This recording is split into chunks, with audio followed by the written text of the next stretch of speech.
जदि आज आपण को चारिआडे केवल स्वार्थ एवं छलना देखा जाउछे, जदि आपण को लागुछ कि एही दुनिया रे केही कहार नहंती, तेबे निराश हुंतु नहीं।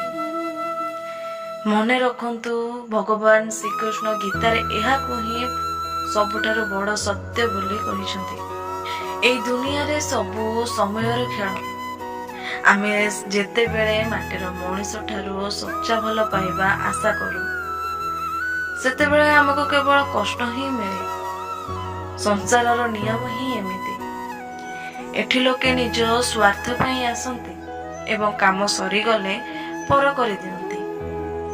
किंतु जेते बेले आपण सब आशा छाड़ी एका होई जांती एवं सेही परत आत्मा शरण को चली जांती, सेते बेले आपण को असल शांति मिले। एहा रहिबा कोनोसी दुर्बलता नुहे, एहा तो निजको एवं भगवान को चिन्हिबार सबुठारु बड़ सुजोग।